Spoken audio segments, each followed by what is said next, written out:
नमस्कार साथियों, मैं हूं जनक लाल राठौर। आप देख रहे हैं छोटा किसान। साथियों, बहुत समय से यह लंबी मांग आ रही है हमारे कमेंट बॉक्स पर हमारे किसान भाइयों के द्वारा कि सर आलू की खेती के ऊपर भी एक डिटेल वीडियो बनाइए, शुरू से अंत तक एक ऐसी जानकारी लाइए जिससे हमको खेती में बहुत ही आसानी से पूरी जानकारी एक वीडियो पर ही उपलब्ध हो जाए। अनेक वीडियो हर एक जानकारी के लिए बार बार देखना ना पड़े। तो दोस्तों, हमने कई सारी जानकारियां इकट्ठी करके आपके लिए एक प्रैक्टिकली जानकारी लेकर के आए हैं, जो कि आलू की खेती के ऊपर निर्भर करता है। और बेस्ट पैदावार के लिए, अच्छी पैदावार के लिए आपको यह वीडियो देखना चाहिए। दोस्तों, हम आज के चर्चा पर शुरू से अंत तक बहुत ही बेहतरीन जानकारी पूरे पॉइंट टू पॉइंट लेने वाले हैं। पॉइंट टू पॉइंट का मतलब है कि शुरू से आपको किस समय बुआई करना है, उस समय क्या तापमान होना चाहिए, आपकी मिट्टी कैसी होनी चाहिए, कैसे हम मिट्टी को तैयार करें, मिट्टी का पीएच क्या होना चाहिए। उसके बाद आप खेत की तैयारी के बाद क्या खाद आपको मिलाना है, खेत की तैयारी के समय क्या खाद मिलाना है, बेसल डोज पर क्या खाद मिलाना है, या फिर हमको आगे जो 3 टुकड़ा 4 टुकड़ा देते हैं खाद, कौन कौन सी खाद देना है। उसके बाद आपको बीज कौन सी लेना है, कौन सी किस्मों का आपको चयन करना है जो कि बेहतर उत्पादन दे सके। बीज को आप अंकुरण के लिए कैसे तैयार करें, बीज का उपचार कैसे करें, बीज की बुआई कैसे करें, बुआई की दूरी क्या रखें। तो यह चीजें हम बीज के ऊपर चर्चा करने वाले हैं। इसके बाद सिंचाई का प्रबंध कैसे करना है, कितने दिनों पर सिंचाई करना है, कैसे सिंचाई करना है, सिंचाई करते समय पहली सिंचाई पर, दूसरे सिंचाई पर क्या क्या हमको खाद डालना है, खाद की मात्रा कैसी रखनी है, हमको पोटैटो के साइज बढ़ाने के लिए, आलू का साइज बढ़ाने के लिए स्पेशली कौन सी खाद डालना है, स्प्रे का शेड्यूल क्या रखना है, कौन सी खाद का स्प्रे कर सकते हैं, या फिर पौध संरक्षण के लिए जैसे कई सारी बीमारी आ जाती है, अर्ली ब्लाइट और लेट ब्लाइट, तो ये मुख्य बीमारियां हैं आलू का। तो इनके लिए हमको कौन सी स्प्रे शेड्यूल करना है या फिर कौन सी दवाइयां रखना है। अब भूमि पर जब जैसे आपकी जो आलू है वह 60 दिन के आसपास लगभग खुदाई के लिए तैयार हो जाती है। उसके बाद आप लगभग 90 दिन, 100 दिन, 110 दिन, जितने दिन की वैरायटी है उतना दिन तक खींच पाते हैं। अब इन बीच में आपको देखने को मिलता है आलू की कंद पर जो गड्ढे टाइप हो जाते हैं, कीड़े खा जाते हैं, आलू फटने लगती हैं। तो अब हमको कौन सी दवाई डालना है उन कीट के लिए, या फिर आलू फटती हैं तो उसके लिए संरक्षण के लिए क्या करें। तो यही सारी जानकारी, और उसके बाद आपको खुदाई करने से पहले कौन सी सावधानियां रखनी चाहिए, जिससे अगर आप स्टोर करने वाले हैं तो आपका जो स्टोरेज क्षमता है आलू का वह बढ़ जाए। तो यही सारी जानकारियां दोस्तों शुरू से अंत तक बहुत ही बेहतरीन जानकारी लेकर के आए हैं। दोस्तों, वीडियो थोड़ा लंबा होगा, थोड़ा नहीं थोड़ा ज्यादा ही लंबा हो सकता है, लेकिन जानकारी आपको पूरी देखने को मिल सकती है। अतः एक और निवेदन है, अगर अभी तक आपने हमारे चैनल को सब्सक्राइब नहीं किया है तो कृपया सब्सक्राइब कर लें, और बेहतरीन जानकारी फर्स्ट आप तक पहुंचे इसलिए बेल आइकन को भी जरूर दबाएं। आलू की खेती की अब पूरी जानकारी विधिवत शुरू करते हैं। दोस्तों, सबसे पहले जलवायु या समय। जलवायु या समय की बात करें तो जलवायु आपका जो शीतोष्ण, समशीतोष्ण, शरद ऋतु की वैसे तो आपकी आलू का फसल है, मौसम जो रबी का मौसम है वह लेता है। तो टेम्परेचर की मैं बात करूं तो अगर इसकी बुआई के लिए आपका जो टेम्परेचर है, सही मायने में अगर मैं बात करूं तो 28 डिग्री तक होना चाहिए। 28 डिग्री सेल्सियस तक बुआई कर सकते हैं। और अगर बेहतरीन कंद का निर्माण अगर आपको देखने को मिलेगा तो वह टेम्परेचर है आपका 14 डिग्री से, मतलब कि 14 डिग्री के आसपास शाम का टेम्परेचर या नाइट का टेम्परेचर अगर जा रहा है आलू के कंद बनते समय उस एरिया पर, तो आपका जो कंद का साइज है बेहतरीन रूप से बढ़ेगा। तो टेम्परेचर या जलवायु हमने बात कर लिया। वैसे तो पूरे भारत पर आलू की बुआई की जाती है, और मुख्य अगर मैं समय की बात करूं तो वह है आपका नवंबर का महीना। वैसे आप अर्ली जो वेराइटियां लगाते हैं समय से बुआई के लिए, जो अगेती वेराइटियां लगाते हैं तो वह सितंबर लास्ट अक्टूबर में भी लगाते हैं, लेकिन मुख्य जो समय है वह लास्ट अक्टूबर और पूरा नवंबर है। इस नवंबर के महीने पर जो भारत के हर एक राज्य, हर एक जगह आप आलू की खेती कर सकते हैं। इस समय किया भी जा सकता है, वैसे बेहतर उत्पादन लिया जा सकता है। अब मैं बात करूं मिट्टी की। मिट्टी की आपको जो तैयारी है वह बहुत ही अच्छी प्रकार से करनी है, क्योंकि यहाँ मामला कंद का है, ना कि मामला वेजिटेटिव ग्रोथ का है। मामला किसका है? कंद का, आलू की साइज का। तो आलू का साइज कब बढ़ेगा? जब मिट्टी बेहतरीन रूप से तैयार होगा। और आलू बेहतरीन रूप से प्रोडक्शन के लिए मिट्टी का जो पीएच है लगभग 6.5 से 7.5 या फिर 8 तक भी चल जाता है। तो 6.5 से 7.5 का पीएच जो मिट्टी का है वो बेहतरीन रूप से माना जाता है आलू के प्रोडक्शन के लिए। दोस्तों अगर मैं बात करूं आगे मिट्टी को आप कैसे तैयार करें।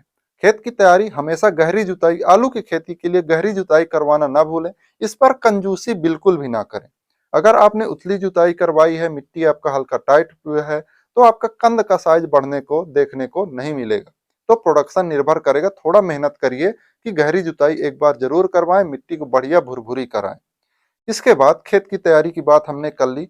जैसे गहरी जुताई हो जाए तो आलू का फुल प्रोडक्शन के लिए, बेहतरीन प्रोडक्शन के लिए आपको डालना है गोबर का खाद।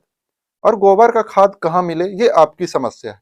दोस्तों बेहतरीन उत्पादन के लिए अगर मैं आलू में बात करूं तो बहुत ही अधिक खाद की मात्रा लगती है। चाहे आपको नाइट्रोजन की आवश्यकता हो, फास्फोरस की आवश्यकता हो, पोटास की आवश्यकता हो, कैल्शियम की आवश्यकता हो या फिर अन्य पोषक तत्वों की आवश्यकता हो, आलू एक ऐसा फसल है जिस पर आपको खाद की मात्रा लगभग मेरे हिसाब से अन्य फसलों की अपेक्षाकृत अधिक ही लगता है। तो आपको गोबर की खाद इस पर जरूर डालना है जिससे मिट्टी भुरभुरी हो और मिट्टी में नमी सहन करने की, नमी रोकने की, वाटर होल्डिंग कैपेसिटी बढ़ाने की क्षमता आ जाए, जिससे जो आपका कंद है उसका साइज बढ़े। तो गोबर की खाद कितना डालना है? लगभग 3 से 4 ट्रॉली कम से कम तो आपको प्रति एकड़ डालना ही डालना है बेहतरीन उत्पादन के लिए। दोस्तों खाद पर आपको गोबर की खाद के साथ साथ सरसों का खली हो गया या फिर नीम का खली हो गया, लगभग 2 से 3 क्विंटल अगर आपको मिल पाए, या फिर कम से कम 1 क्विंटल प्रति एकड़ आपको डालना ही डालना है। अगर यह मिल पा रहा है तो आपको सोने पर सुहागा होगा आपके आलू के प्रोडक्शन पर, आपके आलू की खेती पर।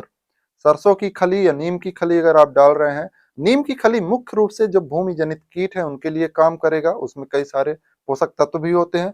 सरसों की खली में बहुत ही बेहतरीन पोषक तत्व की मात्रा पाई जाती है और जो भी पद मात्रा पाई जाती है पूरा का पूरा पौधों को प्राप्त होता है। जैसे रासायनिक में क्या है, मान लीजिए 46% नाइट्रोजन आपके यूरिया में है, तो यूरिया के 46% नाइट्रोजन में लगभग 20 से 25% या 30% पौधा उपयोग करेगा, बाकी सब लीचिंग में जाएगा। लेकिन जो भी सरसों की खली में है या जो भी जैविक आपके तत्वों पर, जो जैविक खादों पर मात्रा होती है तत्वों की, वह पूरी तरह से पौधों को मिलता है। जो भी 1%, 2%, 3% होता है पूरा पौधों को मिलता है और लंबे समय तक मिलता है और मिट्टी भी अच्छी बनी रहती है। तो आप इसको भी डाल सकते हैं। इसके बाद जब गहरी जुताई कर लिए हैं तो आप ये डाल करके 2-3 कल्टीवेटर लगा दें जिससे यह खाद जो है प्रॉपर रूप से आपके खेत पर मिल जाए। और अगर पलेवा करना चाहें तो पलेवा कर सकते हैं, जिससे आपका जो ये खाद है पूरी तरह से सड़ करके आपकी मिट्टी पर जो इसके पोषक तत्व हैं वह पूरी तरह से सोख जाए। इससे में इसके बाद अब मैंने खेत की तैयारी कर लिया है। अब हमको क्या करना है, बीज बीज की हमको लाना है। तो बीज के लिए कौन सी किस्म लगेगा, कितनी मात्रा में बीज लगेगा, इसका थोड़ा सा चर्चा कर लेते हैं। अगर मैं बीज की मात्रा की बात करूं तो निर्भर करेगा साइज के ऊपर। साइज के ऊपर, आपके पौधों की दूरी के ऊपर। पौधों की दूरी का मतलब है एक पौधे से दूसरे पौधे की कितनी दूरी रख रहे हैं, मतलब प्लांट से प्लांट, आलू से आलू की, लाइन से लाइन की दूरी कितना रख रहे हैं। जैसे कई सारे किसान वर्ग हैं जो आपके पौधे से पौधे, प्लांट टू प्लांट दूरी आपका रखते हैं लगभग 20 से 25 सेंटीमीटर या 15 सेंटीमीटर ही रख लेते हैं। अगर मैं अब बात करूं लाइन से लाइन की दूरी, तो कई सारे वर्ग हैं जो 60 सेंटीमीटर तक लाइन से लाइन की दूरी रखते हैं, कई सारे वर्ग हैं जो 45 सेंटीमीटर रखते हैं। तो इस हिसाब से जो मानक है प्रति एकड़ या प्रति हेक्टेयर जो भी आपका मात्रा लगता है वह परिवर्तित होते लगता है। लेकिन आइडियल अगर मैं बात करूं तो वह है लगभग 8 से 10 क्विंटल प्रति एकड़ कंद आपको लग सकता है। अब मैं बात करता हूं कि आप कौन सी किस्में ले सकते हैं, फिर मैं बात करूंगा कि कैसे अंकुरण करवाना है, कैसे बीज उपचार करना है। किस्मों की मैं बात करूं, मुख्य किस्में हैं क्योंकि हम बेहतरीन पैदावार की ओर अग्रसर होते हैं, हमको जरूरत है अधिक पैदावार से, तो हमको ऐसी वैरायटियां भी लेनी है जिससे अधिक पैदावार हो, ना कि कम पैदावार हो। तो अधिक पैदावार के लिए कुछ 4-5 वैरायटियां हैं। तो किसमें आपको प्रिफर करना है? सबसे पहले कुफरी की जो सीरीज है, कुफरी पुखराज हो गया, कुफरी अशोका, कुफरी बहार, कुफरी लालिमा, कुफरी बादशाह, कई सारी वैरायटियां हैं। क्योंकि यह 5 वैरायटियां बहुत ही बेहतरीन है और लगभग 160 क्विंटल प्रति एकड़ तक उत्पादन देने में सक्षम है। अगर मैं पहली की बात करूं कुफरी पुखराज की, तो है अर्ली वैरायटी, लेट वैरायटी, और कुछ हद तक जब बाद में हीट वेव आता है या फिर गर्मियां बढ़ने लगती हैं तो वहां आपको आलू में सड़न देखने को मिलता है। तो उससे भी यह रेजिस्टेंस है। तो यह वैरायटी भी अपने आप पर बहुत ही अच्छी है और उत्तर भारत में लगभग हर हर जगह इसको लगाया जाता है। और कुफरी पुखराज एक तरह से फेमस है किसानों के बीच में। अब निर्भर करता है कि आपके यहाँ कौन सी वैरायटी उपलब्ध है, अच्छी वैरायटियों का ही सिलेक्शन करें। दोस्तों इसके बाद अब हम बात करते हैं अंकुरण कैसे लेना है। क्योंकि बुआई की विधि निर्भर करता है आपके पैदावार, वैसे तो पैदावार निर्भर करता है कि आप समय पर हर कार्य करें, समय पर हर कार्य करें और जो भी कार्य विधियां आलू को आवश्यक है वह जरूर करें, कंजूसी ना करें, तब आपको उत्पादन देखने को मिलेगा। अब मैं बात कर रहा हूं यहाँ अंकुरण की। तो अंकुरण में आप जो भी बीज है 1 एकड़ 2 एकड़ 3 एकड़ जितना भी आप बुआई कर रहे हैं, तो बीज पहले बात तो आप लेकर के आए, ज्यादा बड़ा बीज लेने की ना सोचें जिससे आपको बीज को काटना पड़े। आप मीडियम साइज का बीज लें या फिर कुछ ऐसे साइज का बीज लें जिसको आपको काटना ना पड़े। काटना पड़े तो भी चल सकता है लेकिन काटना ना पड़े तो बेहतरीन है। क्योंकि आप अगर बड़े लेवल पर खेती कर रहे हैं 1 एकड़ 2 एकड़ 3 एकड़, तो जरूरी है कि आप पोटैटो प्लांटर से ही बुआई करेंगे। पोटैटो प्लांटर से बुआई करना चाहते हैं तो आप अगर बड़ी बीज लेंगे थोड़ा दिक्कत जाएगा, इसलिए मीडियम साइज का बीज लें जिससे आपको दिक्कत भी ना जाए। अब बात आती है दोस्तों बीज उपचार की। बीज उपचार कैसे करें जिससे कम रोग लगे, बीज का स्वस्थ अंकुरण हो और बेहतर प्रोडक्शन हो। बीज उपचार करने के लिए जो भी आपके पास बीज है, प्रकंद है, उसको आप लाइए और नमी वाले स्थान पर, छांव स्थान पर, हो सके तो मिट्टी का जो स्थान है आप बिखरा दें या फिर आप हो सके तो जो नदी का रेत है उसको डाल दें। और जो जूट है, जो जूट वाला बोरा होता है उसको हल्का गीला करके, और जो जब उसमें नमी नमी बचे, मतलब पानी उससे ना निकले, नमी नमी बचे, उसको ऊपर से ढक दें। आप देखेंगे 2 दिन 3 दिन बाद अंकुरण आपका आलू ले लेगा। वैसे तो बोरे वाले जूट वाले बैग पर ही अंकुरण ले लेता है। अंकुरण लेने के बाद बीज उपचार करना है। बीज उपचार के लिए आपको जो भी नॉर्मल फंजीसाइड लगे, अच्छा लगे, जैसे M45 हो गया या फिर कोई भी हो, स्टेप्टोसाइक्लिन हो गया, जो भी नॉर्मल फंजीसाइड लगे अच्छा, आपको वह लाना है। लगभग स्टेप्टोसाइक्लिन का तो वैसे मात्रा लगभग कम रखते हैं, जैसे 0.5 ml प्रति लीटर। M45 का आप 2 से 2.5 ग्राम प्रति लीटर ले सकते हैं। इसका आप बढ़िया प्रॉपर छिड़काव करें, आपके पूरे बीज पर प्रॉपर छिड़काव करें। लगभग 2 दिन तक आप छिड़काव करें, 2 से 3 दिन, जिससे पूरे बीज पर परत बन जाए। इसके बाद आप बुआई कर सकते हैं। दोस्तों इसके साथ ही अगर आप खेत पर बुआई के समय ट्राइकोडर्मा ट्राइकोडर्मा का जो मिश्रण है उसको आप डाल रहे हैं तो बहुत ही अच्छा देखने को मिलेगा कि आपका जो भी फफूंदजनक रोग है वह कम देखने को मिलेंगे।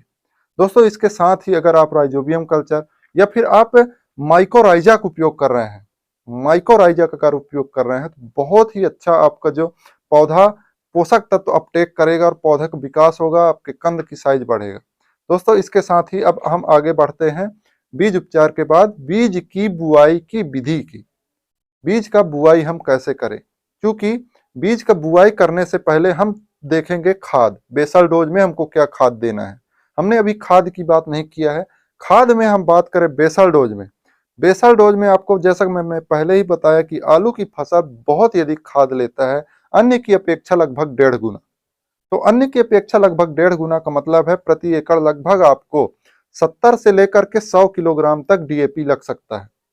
और यह कोई बनी बुनाई या फिर फेंकने वाली बात नहीं है, लग जाता है क्योंकि आलू बहुत ही अधिक पोषक तत्व लेता है। तो आप 70 से लेकर के 100 किलोग्राम प्रति एकड़ तक आप पहले ही आपको DAP दे देना है बेसल डोज पर। अगर नहीं दे पा रहे हैं तो पहले आप DAP दे दें लगभग 50 से 60 किलोग्राम, 70 किलोग्राम, फिर जो बचे हिस्सा वह आप मिट्टी चढ़ाते समय दे सकते हैं, तो भी आपको बेहतर रिजल्ट देखने को मिल जाता है। अब अगर यूरिया की बात करूं तो बुआई के समय आप यूरिया दे भी सकते हैं, नहीं भी दे सकते हैं, दोनों में भी चल जाता है। बुआई के समय अगर आप यूरिया देना चाहें तो लगभग आपको यूरिया 1 बोरी के लगभग आसपास ही बुआई के समय देना है प्रति एकड़। 1 बोरी के आसपास कहने का मतलब है 35 से 40 किलोग्राम, पूरा 1 बोरी भी ना दें तो चल जाएगा। अगर देना चाहें ना देना चाहें तो यूरिया वैसे दे दें तो भी अच्छा है, और नमी पर ही बुआई करें, नमी पर। अब बेसल डोज में पोटास की मात्रा भी आती है, तो पोटास भी लगभग आपको 50 किलोग्राम से 70 किलोग्राम तक, यह एक ऑन एवरेज है, प्रति एकड़ आपको पोटास की आवश्यकता पड़ती है। अब इसमें MOP डाल सकते हैं, SOP भी डाल सकते हैं। SOP में सल्फर होता है तो इसलिए अलग से सल्फर ना दें, MOP डाल रहे हैं तो अलग से सल्फर की आवश्यकता पड़ सकती है, तो वो हम आगे चर्चा करेंगे सल्फर कब डालना है। यह एक सीक्रेट फार्मूला है, अगर उस समय आप सल्फर डाल रहे हैं तो बहुत ही अच्छा प्रोडक्शन देखने को मिलेगा। अब बेसल डोज पर मैं चूंकि मैंने 3 खाद को ही लिया है, इसके अलावा आपको जो भी कीटनाशक हैं जो भूमि पे लगते हैं उनको डालना है, जैसे क्लोरोपाइरीफॉस हो गया, रिजेंट हो गया, या फिर अन्य कीटनाशक। नीम की खली भी आप डाल सकते हैं, सरसों की खली की मैंने पहले ही बात कर चुका है।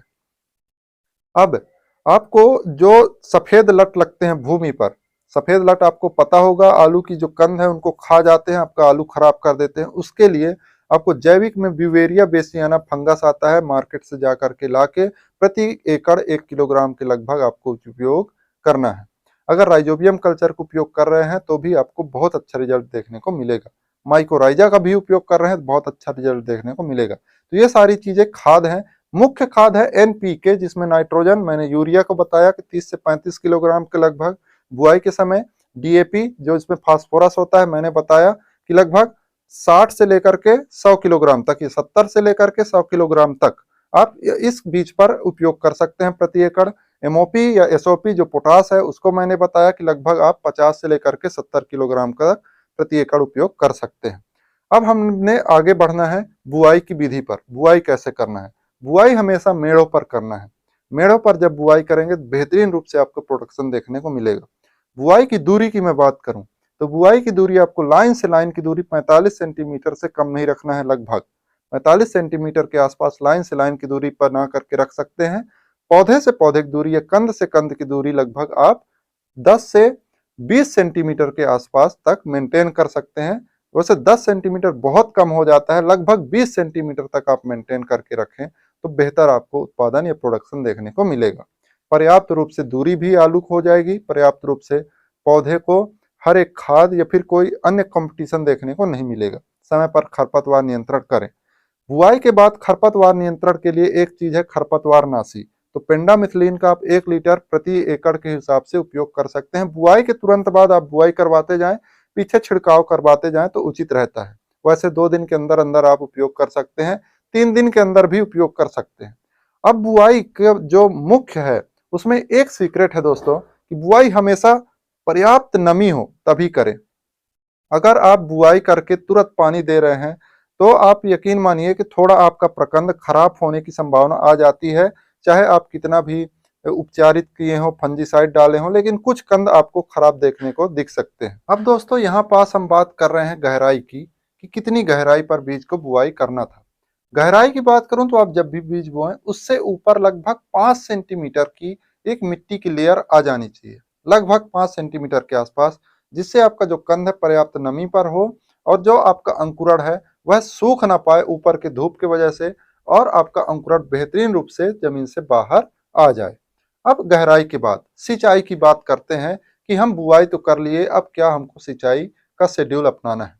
बुआई के बाद आपको अगर नमी पर बढ़िया बेहतरीन बुआई किए हैं तो आपको पहली सिंचाई लगभग 10 से 12 दिन के बाद या 15 दिन के बाद लग सकता है। जब आपका अंकुरण जो है वह बाहर आ जाए तब आपको सिंचाई करना है।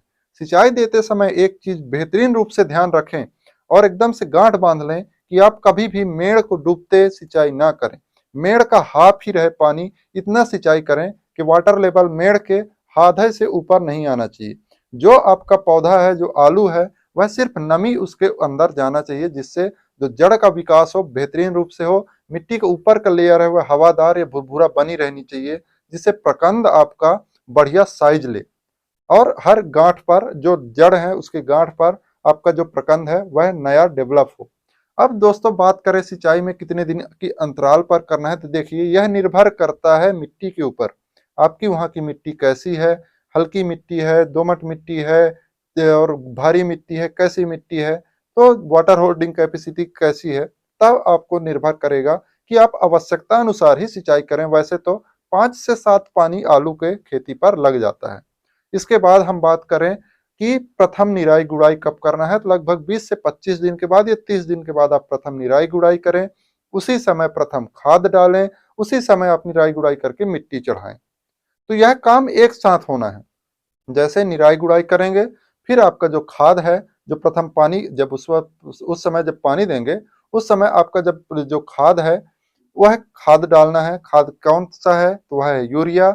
यूरिया आपको लगभग 1 बोरी के आसपास, वैसे तो लगभग 35 से 40 किलोग्राम ही आप यूरिया का उपयोग करें। उसके बाद आप कैल्शियम, कैल्शियम का उपयोग इस समय करना ना भूलें, कैल्शियम भी जरूर डालें, जिससे ट्यूमर जो है आपका जो बन रहे हैं वो ट्यूमर बढ़िया आपका एक तरह से स्वस्थ विकास करे और बेहतरीन रूप से विकास करे। तो कैल्शियम का भी कुछ मात्रा आप उपयोग करें। कैल्शियम का जो भरपूर मात्रा है वह दूसरे पानी पर करें, लगभग 45 से 50 दिन पर। तो पहली पानी पर कुछ मात्रा लगभग 20 किलोग्राम के आसपास कैल्शियम, अगर वो नहीं डाल रहे हैं तो आप एसएसपी का उपयोग कर सकते हैं, जिससे जो मैंने पहले बताया था कि अगर आप पहले डीएपी अगर आप एक बोरी से लगभग 60 किलोग्राम 70 किलोग्राम डाल रहे हैं, तो कुछ अगर आपको एसएसपी डालना है तो आप सल्फर का भी, फास्फोरस का भी और कैल्शियम, इसमें 21% तक कैल्शियम हो सकता है। तो 21% तक कैल्शियम होता है, इसलिए इस समय लगभग 20 से 25 किलोग्राम प्रति एकड़ तक आप अगर एसएसपी का उपयोग कर रहे हैं तो बेहतरीन रूप से आपका प्रोडक्शन देखने को मिल सकता है। इसके बाद आपको मिट्टी चढ़ा देना है। मिट्टी चढ़ाने के बाद आपको सिंचाई कर देना है। सिंचाई मैंने बताया है कि आपका मेड़ हाफ ही होना चाहिए। आगे की प्रक्रिया क्या है, वह है स्प्रे शेड्यूल का, चाहे वह खाद का स्प्रे का हो, चाहे वह पौध संरक्षण का स्प्रे का हो, चाहे वह आपके जो आपका फंगीसाइड वो फंगस लगता है, बैक्टीरियल ब्लाइट लगता है, या फिर लेड ब्लाइट जो लीफ कर्ल वायरस लगता है, आलू में यह वायरस भी आता है। तो इनके लिए आपको संरक्षण की प्रक्रिया रखनी है, क्या स्प्रे करना है। तो प्रति 15 दिन पर आपको एक M45 का लगभग 2.5 ग्राम प्रति लीटर पानी पर मिश्रण करके उपयोग करते रहना है, जिससे यह समस्या आपको नहीं देखने को मिल सकती है। वैसे अगर आप यह प्रक्रिया अपनाएंगे तो आपको देखने को मिलेगा कि आपकी जो रोगों की समस्या है वह नहीं देखने को मिलेगी। अगर आप 15 दिन पर M45 या कोई भी अन्य लोकल आप फंजीसाइड का उपयोग करें, उसमें मैनकोजेब होना चाहिए। मैनकोजेब एक मुख्य फंजीसाइड है, जिसमें अगर M45 डाल रहे हैं तो बेहतर होगा। उनका आप हर 15 दिन पर स्प्रे शेड्यूल पर आप जरूर रखें। इसके साथ एक हल्का इंसेक्टिसाइड जरूर रखें, जिससे लीफ कर्ल वायरस आने की संभावना ना हो। लीफ कर्ल वायरस आपको पता होगा कि जो कुर्ती हैं, मच्छर हैं, एफिड्स हैं, इनके कारण आता है, तो यह भी आपका कंट्रोल हो जाए। अब नॉर्मल स्प्रे करना है, अधिक नहीं। अब मैं स्प्रे में एक और बात करूं, वह है आपका लगभग 55 से 60 दिन पर। 55 से 60 दिन पर उनके लिए जो कि आपका जो आलू की फसल 70 से 80 दिन पर निकालेंगे, और अगर आपको 55 से 60 या 60 से 65 दिन पर आलू का फसल निकालना है, तब आपको स्प्रे का शेड्यूल 45 से 50 दिन पर इसको रखना है। वह है आपका कोई कैल्शियम, बढ़िया कैल्शियम या माइक्रोन्यूट्रिएंट्स, उस पर आप सागरिका ले लें, उस पर आप ले लें 0050।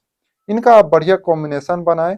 लगभग 0050 का जो है उसको लगभग 3 से 4 ग्राम प्रति लीटर पानी, और कैल्शियम या माइक्रोन्यूट्रिएंट्स इनका आप लगभग 1 ग्राम प्रति लीटर, और वही सागरिका का लगभग 1 ग्राम प्रति लीटर आप मिला करके आप स्प्रे कर सकते हैं। बेहतर आपको रिजल्ट देखने को मिलेगा। यहीं पर मेन रूप से यहीं पर लगभग 45 से 50 या 60 दिन के आसपास आपको देखने को मिलेगा। अगर आप पौधे की बढ़वार, आपका पौधा का लगभग 2 फीट से अधिक हाइट ले रहा है, या फिर 2 फीट के आसपास हाइट ले रहा है, अब उसके आगे भी हाइट लेने ही वाला है, तो आप यहाँ पर सावधान होएं और थोड़ा सा ग्रोथ रेगुलेटर का उपयोग करें। मार्केट से ग्रोथ रेगुलेटर लाएं, उसका उपयोग करें, जिससे पौधा का जो पोषक तत्व है, जो मिट्टी का पोषक तत्व है, पौधे अपने वेजिटेटिव विकास पर ना ले, वह कंद के विकास पर लाए। तो वहां पर आपका ग्रोथ पौधे का रुक जाएगा और कंद का फिर साइज बढ़ना शुरू हो जाएगा। तो ग्रोथ रेगुलेटर का अगर यह स्थिति है, तब आप उपयोग कर सकते हैं। इसके बाद स्प्रे शेड्यूल में मैंने जो बताया ये आप कर सकते हैं। इसके बाद एक स्प्रे और, वह है कैल्शियम प्लस बोरान। आप लगभग इनका जो मैंने पहले बताया आपका 0050 और आपका सागरिका, इसके बाद कैल्शियम प्लस बोरान लगभग 5 से 7 दिन के अंतर पर कर सकते हैं। कैल्शियम और बोरान की मात्रा 1 ग्राम प्रति लीटर पर्याप्त है, इससे अधिक ना ले तो अच्छा है। और बोरान की कमी आप देख पाएंगे कि पौधे के जो कंद है, वो कंद के फटने की समस्या, या फिर जब आप आलू काटेंगे अंदर हल्का लाल लाल का धब्बा बना रहता है, जब आलू कटने के बाद आप देख सकते हैं, तो यह भी नहीं आने की संभावना रहती है, जिससे आप बोरान आप डालें, जिससे बेहतर आपके आलू क्वालिटी हो, बाजार भाव अच्छा मिले। अब इसके बाद स्प्रे शेड्यूल हमने पूरा कर लिया, हमने पौध संरक्षण की बात कर ली। अब मुख्य आता है आपका गुड़ाई। गुड़ाई मतलब खुदाई, सीधी सी पौधे को पकने के बाद कितने दिन पर खुदाई करें। यह निर्भर करता है आपके बाजार पर क्या भाव है, आप स्टोर करने वाले हैं या फिर आप कच्चा ही बेचने वाले हैं, तो लगभग 60 से 65 दिन पर खुदाई चालू हो जाता है। और किस्म, जैसे कोई किस्म है कि 70 से 90 दिन पर पक करके, जैसे कुफरी पुखराज 70 से 90 दिन पर पक करके तैयार हो जाएगा। वहीं अगर मैं बात करूं पुफरी लालिमा या बादशाह की, यह 110 दिन तक की वैरायटियां हैं। तो इन वैरायटियों को वैरायटी के ऊपर निर्भर करता है और आपके मार्केट के ऊपर और आपके ऊपर निर्भर करता है कि आप भंडारण के लिए तैयार कर रहे हैं या फिर आप तुरंत बेचने के लिए। तो आप खुदाई का समय आप अपने आप निर्भर कर सकते हैं। अब अगर आप भंडारण के लिए खुदाई करना चाहते हैं तो यहाँ एक विशेष चीज है। अगर खुदाई भंडारण के लिए करना है तो उसके लगभग 4 से 5 दिन पहले या 10 दिन पहले ऊपर का पूरा डंठल काट करके निकलवा दें, जिससे ऊपर का जो पौधा है वह आपका पूरा तत्व ना ले और जो आपका जो नीचे का कंद है उसका जो छिलका है वह टाइट हो पूरी तरह से, वह पके, वह मोटा हो। वह 10 दिन पर अगर मोटा हो गया तो आप यकीन मानिए कि भंडारण का जो दिन है, अवधि है, वह आलू की बढ़ जाती है। आलू ज्यादा देर तक टिका रहता है, नुकसान नहीं होता है। तो यह चीज आपको ध्यान रखना है। भंडारण के लिए खुदाई तभी करें जब आपका जो छिलका है, अगर आप आलू लें और ऐसे आलू को करें और छिलका ना उखड़े, तब आप भंडारण के लिए खुदाई कर सकते हैं। इसके बाद मुख्य आता है उपज कितना होता है। तो मैंने पहले बताया कि किस्म के अनुसार और आपके मैनेजमेंट के अनुसार, मौसम के अनुसार ही निर्भर करेगा उत्पादन। फिलहाल आज की हमारी इस वीडियो की जानकारी आपको कैसी लगी? वैसे जानकारी बहुत ही लंबी हो गई है, जो वीडियो बहुत लंबा हो गया है, लेकिन फिर भी हमने कोशिश किया है कि हर एक जानकारी आपको मिल पाए, जानकारी कमी ना हो पाए। फिर भी अगर कोई छूट गई हो तो आप कमेंट पर जरूर लिख दें कि यह चीज छूट गया है, यह चीज हो सकता है, यह कारण हो सकता है, या फिर यह काम आप कर सकते हैं, जिससे अन्य किसान भाई हमारी जो वीडियो देख रहे हैं वह पढ़ करके जानकारी ले सकें या फिर हम अगली बार उनको अपडेट कर सकें। दोस्तों, हमारी यह कोशिश आपको कैसी लगी कमेंट में जरूर बताएं। अच्छी लगी हो तो लाइक करें, शेयर करें और चैनल पर नए हो तो सब्सक्राइब करना ना भूलें। मिलते हैं अगली वीडियो में एक नई जानकारी के साथ, तब तक के लिए धन्यवाद।